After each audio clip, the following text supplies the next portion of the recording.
Do you enjoy this podcast but wish you had more weekly short doses of insights and nuggets? Well, if you didn't know, I recently launched an email newsletter where you can join and connect with a community of like-minded young women around the world, also on the journey of personal growth. This weekly email includes everything from mindful insights and finds, tips on living well, relationships, my personal experiences, and a lot more.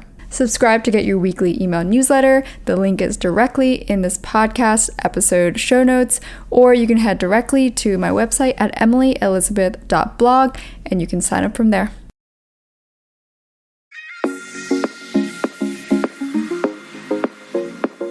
I'm Emily Elizabeth, and I'm the host of the What Fulfills You podcast, a show for and about individuals always seeking to be their best selves. On this show, we talk all about building the mindset, finding the right careers, creating meaningful relationships, and so much more. Welcome to the What Fulfills You podcast. Hello, friends. Welcome back to another episode of What Fulfills You. My name is Emily Elizabeth. I'm your host. For today's episode, I am doing a special Q&A. This was submitted by a listener, and after looking through some of the questions that she had, I decided that this would be nice for a dedicated episode and one that I do feel like would actually be quite helpful to many of you. And so she had 3 specific questions, and I'm answering all 3 of them in this one. The first one being around my favorite books that I've read or that I recommend, and is especially centered around relationships, friendships, and or people. So the first book that always comes to mind, and I want to preface this one is intellectual, a little bit high level, and is a thick book, but I recommend it immensely. It is Principles by Ray Dalio. I read this book in 2017. I still vividly remember getting this book, I think on Amazon, and it arriving to my apartment my junior year of college. And I remember putting it, I think, on my bed, wherever I was, and just being so excited to read about this book.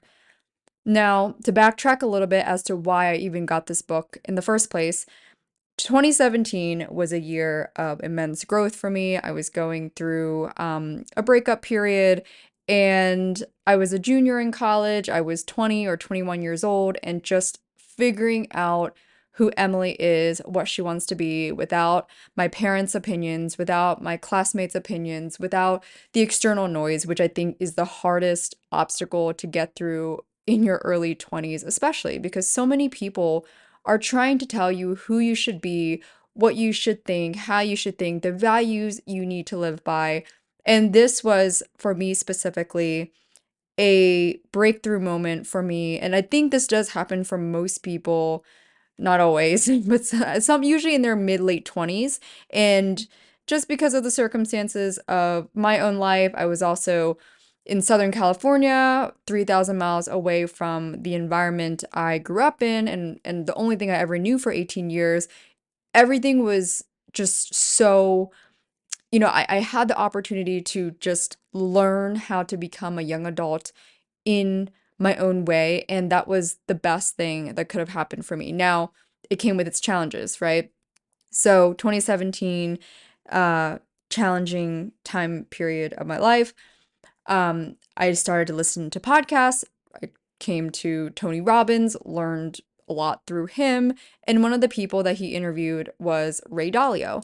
And my gosh, I went through such a transition from from 18 years old to 20 years old. I was a typical young, late teenager, probably on the emotional, reactive side. Some of the things that again, I will openly admit that sometimes can have a little bit of a stereotype around women and emotions and their lack of ability to control them and whatever wording you want to use. And I personally was one of those people. And it's interesting talking about that and how I still see it today, where men and women, doesn't matter who, but people who are not able to refrain from reacting on their emotions, especially in the moment.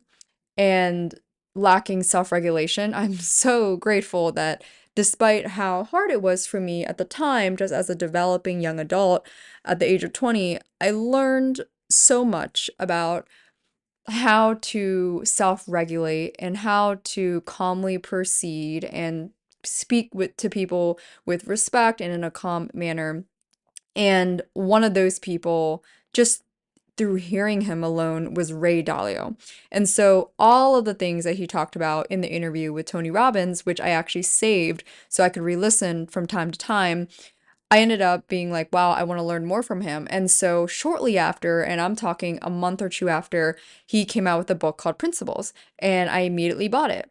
And my biggest takeaway from reading this, I highlighted so much in that book. My biggest takeaway was learning how to make decisions through based on the foundation of my values and principles. And that means my values and my principles, not my mom's, not my dad's, not my friends, not my college, but what my principles are. And that time frame of my life allowed me to really think about what my actual principles are and why those principles are aligned for me.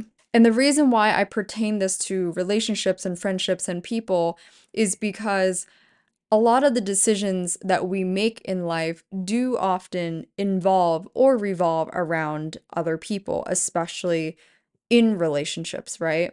And in friendships. And so for me, one of my core principles is integrity and openness and transparency and kind of all how those merge together. And so that is how I lead all of my relationships. I am open, I'm transparent, I'm honest, and that's also a value I seek to have from people I allow into my life and those I choose to involve myself with. And by having this foundation, it has also reduced a lot of stress in wondering whether I should keep certain people in my life. This is also a struggle I see in a lot of people. This is natural, right? But I think as we all go through life, we have to learn how to shift a little bit to improve our health and our life. And sometimes, if you're still doing the same thing 10 years from now and you're complaining about it, or you see the way it adds to your stress or it doesn't help your mental health, that is a you problem. Whether you like to hear that or not, that is 100% on you. If you keep someone in your life that doesn't share the same principle and it bothers you so much, the hard lesson one has to learn there is choosing yourself and not choosing the person that keeps letting you down or keeps, let's say, your one of your big principles is honesty or integrity, and you're surrounding yourself with someone that consistently is dishonest or consistently hides something from you, right? Whether that's a friend or a family member, it for me, it doesn't matter.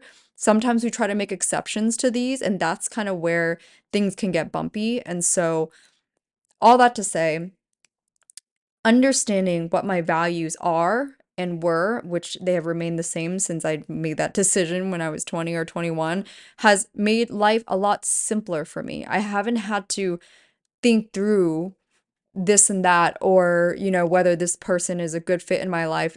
Things were very evident for me. And he talks a lot about other aspects too, again, about work and family and relationships and all of that. But it's a book that covers principles in all aspects of life. And I highly recommend it, especially if you know you're in a place where you're dedicated, you are curious, and you really want to understand different things to kind of shift your perspective and hopefully improve your life in this way. The second book I would recommend, it's a very small, short, simple read that you can reread on a monthly basis. It is called How to Love by Thich Nhat Hanh. And Thich Nhat Hanh is a Vietnamese, I guess you could say, Buddhist, or I believe he is technically a Buddhist.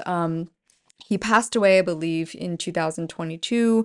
I could be wrong on the year though. But the reason why I decided to write this one down is because for me personally, it has helped me better understand the deep root of love, and especially love within all kinds of relationships, but especially in romantic relationships. And it's kind of funny because when you read the title, How to Love, you might be like, I wonder what this book really means. And I just love the short passages, the short reminders that are so common in today's world. I mean, and these are things I'll tell my friends too. If I catch them, I don't know, or friends or peers, whoever, if I catch them thinking about something in a certain way, I think the easiest one, and I just flipped to it, the passage was called like, "Are you sure?"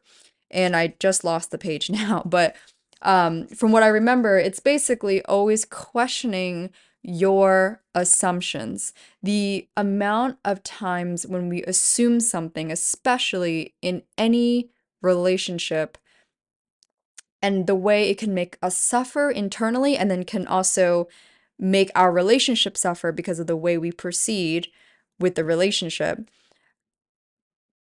It happens so frequently. And so that's why I do encourage this book for those of you who are learning how to be better in relationships and you're aware that you're not a perfect person and you are aware that there are things that you can do better.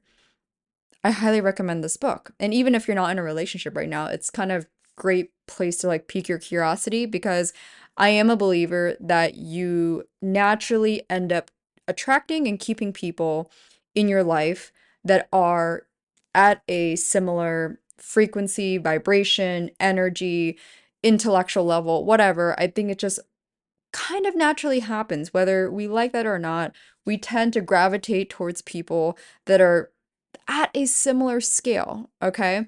And I do believe that when it comes to romantic relationships, that is one aspect as well. When you are secure and healthy and self-aware, and let's say you come across someone that is not as much that way and clearly has some unhealthy ways of being, especially towards you as a potential partner or partner, there's a part of you that's going to be like, something is pushing me away from this person. I think this one is very obvious when you're in the talking stage or you're getting to know someone and something kind of comes up and you just feel oh, that's not right. That's not aligned with me.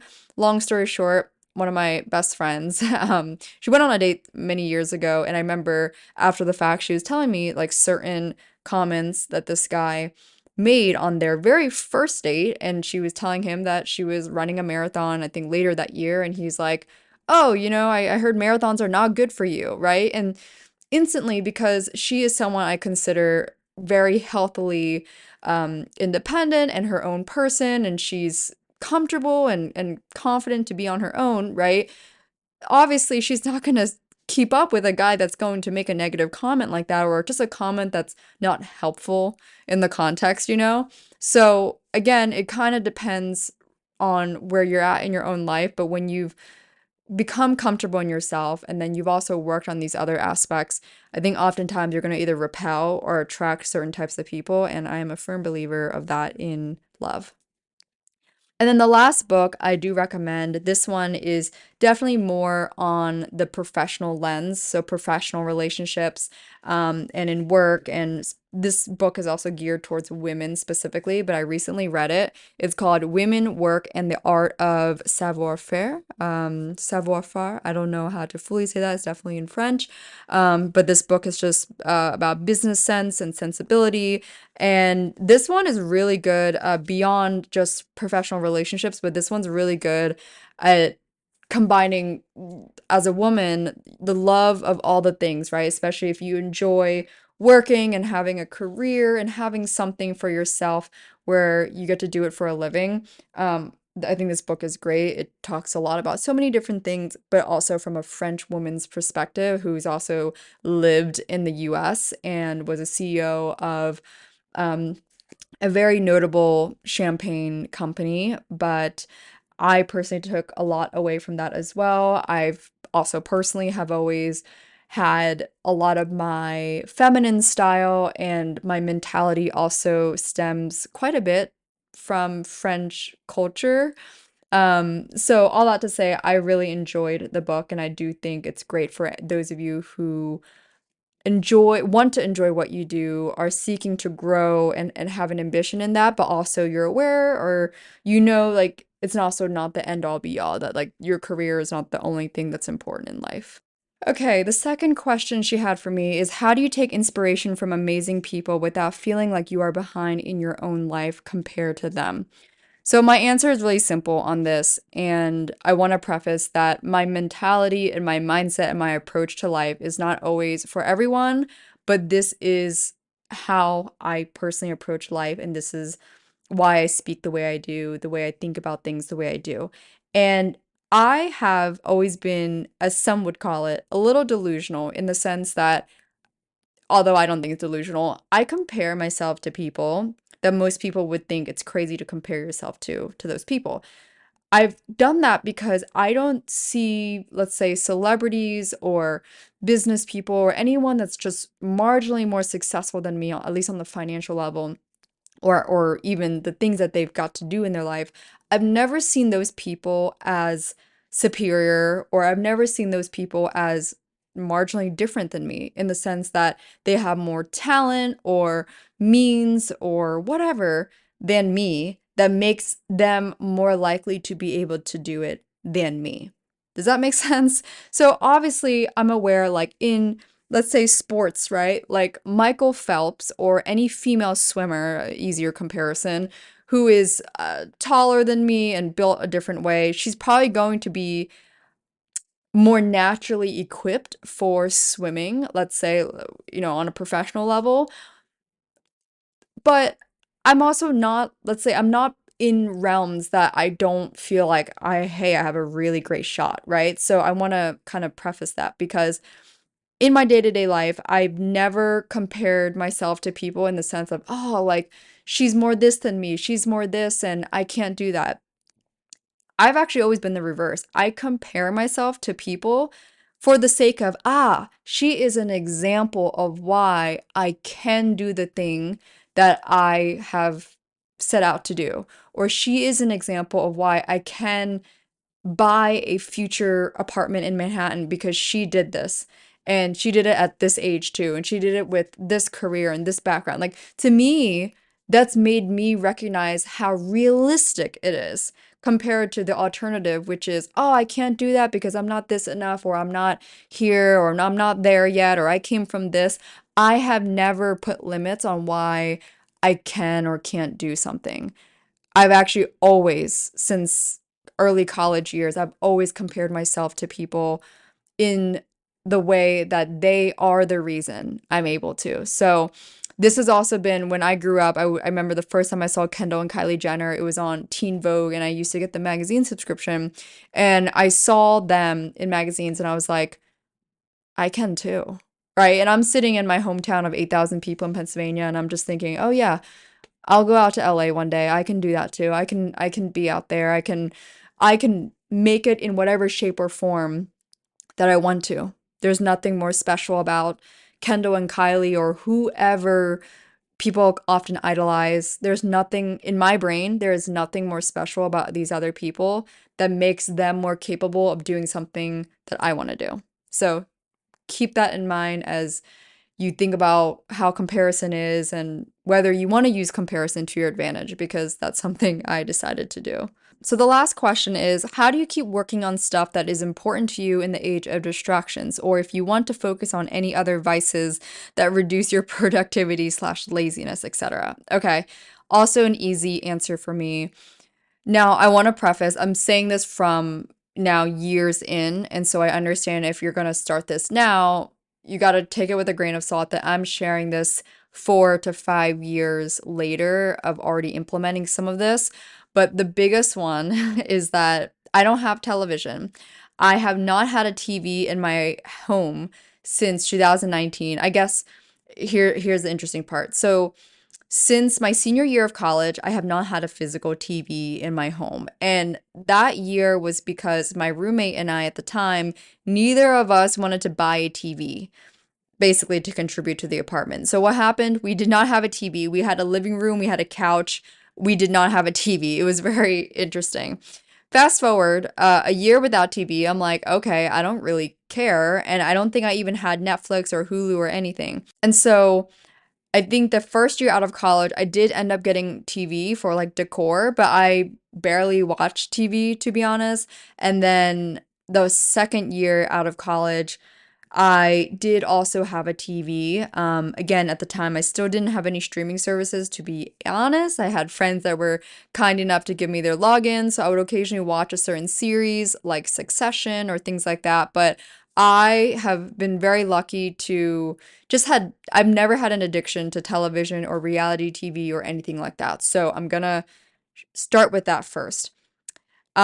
Since living in LA and moving to New York, I have not had a television in my apartment. And part of it is because I don't necessarily have room. I definitely could hang it on the wall if I really wanted to in my New York apartment, but I personally don't care for a television and I don't have any streaming service. I don't have Netflix, Hulu, whatever is out there. And so this is years in the making of not having that. So this takes out a lot of the vices that I think is very easy to go into when you have TV, when you have streaming services. It's easy to like sit down, eat dinner, and like watch something. I've already reduced what I would say like the friction of decision making. I don't have these things in my life, so I don't even have to decide how I spend my time or what I do. When I'm home, I'm eating dinner. Sometimes I'm watching tennis highlights now that like Australian Open is back. Sometimes I'm just watching it for my own like athlete motivation. But oftentimes, you guys, I have so much on my plate filled with things that I want to do and filled with people that I want to spend it with. So I genuinely, with no exaggeration, I do not have time to indulge in watching any kind of television. Now, the other part of this, okay, so now everyone's gonna be like, well, that's easy for you. You don't have TV. Most people have a television. Okay. Um, the other aspect that you can do if it's harder to remove television or you know that you're just not going to sell your TV right now. The other things I would do is figure out number one, what are your actual priorities? So, are you someone that considers herself a wellness focused person, a health focused person, an intellectual focused person, all of the above, whatever that is? How does your schedule reflect that? Does your schedule actually reflect those priorities? Meaning, if you are a health and wellness focused person, are you cooking your own meals? Are you creating time to cook your own meals? Are you going to workouts? Like, are you doing resistance training, like lifting? Are you doing a mix of that and yoga and some sort of sport? Whatever that is, are you actually scheduling that? Okay.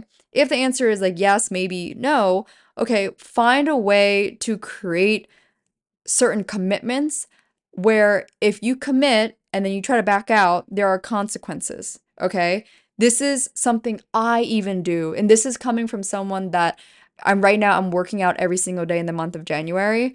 It hasn't been too difficult for me personally, but with a financial commitment like ClassPass or when you book ahead, like Soul Cycle, whatever, there is a financial consequence. If you try to cancel, let's say, I think 12 hours before the class, or if you don't show up, there's a financial penalty, right? And for me, that's a big push because I'm not trying to lose 20, 30 bucks on a class that I didn't show up to, right? So if I book that class for 7 a.m., I'm going to wake up and I'm going to make sure I'm going to be there. And other ways to do that too. I don't do that for every single workout, but I also have an accountability friend. If we go on a morning walk together, I know that I'm going to look like not a great friend and not a great person and not committed if I miss the 6:30 morning walk that we said we were going to do.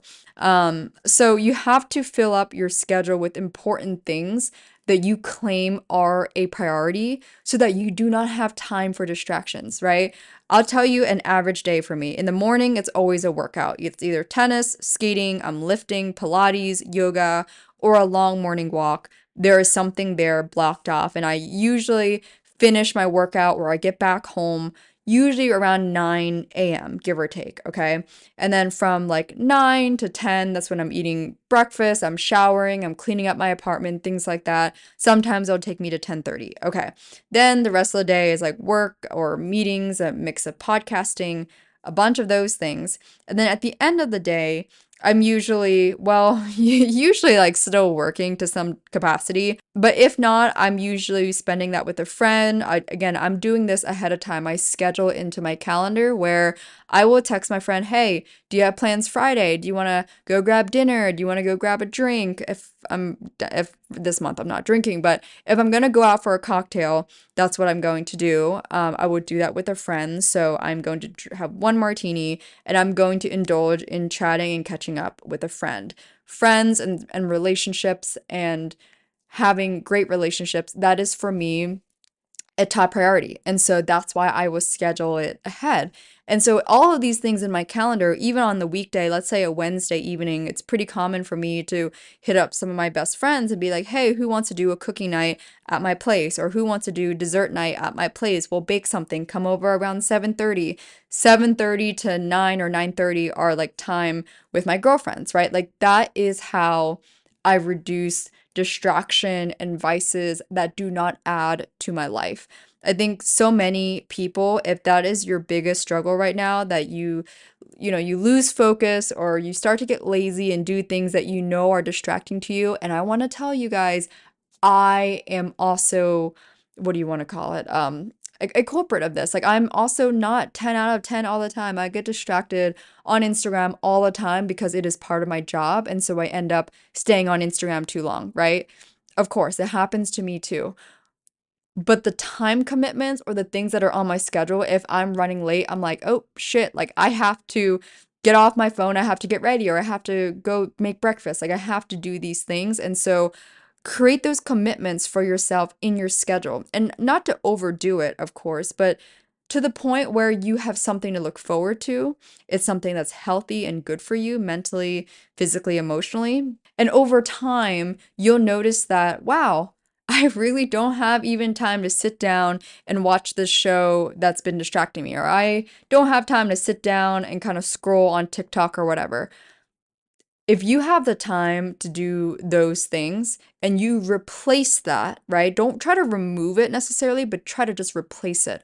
Replace that time. If you know from 6 to 8 p.m. you end up getting distracted and you do stupid stuff, maybe schedule a random weekly activity you can do. Maybe join a book club, maybe you go to pottery class, maybe sign up for learning a new instrument or revisiting an instrument you used to do, right? That's something I've been doing too, is like trying to play piano again more and trying to take lessons, trying to indulge in all these things that I am interested in.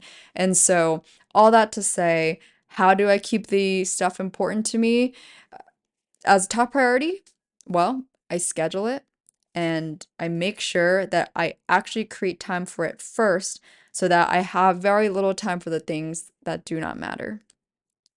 That is all for today's solo Q&A episode. I hope this one was helpful. As always, I love engaging with you guys. This one was submitted by a follower and listener. So if you are someone that has questions or you would love for me to talk about certain topics on this podcast, please, please, please let me know. You can DM me on Instagram at Emily E. Duong or at What Fulfills You. All the social media links are in the show notes as always. And I love chatting and keeping up with you guys. So that is all I have. Thanks so much, and I'll talk with you all in the next episode.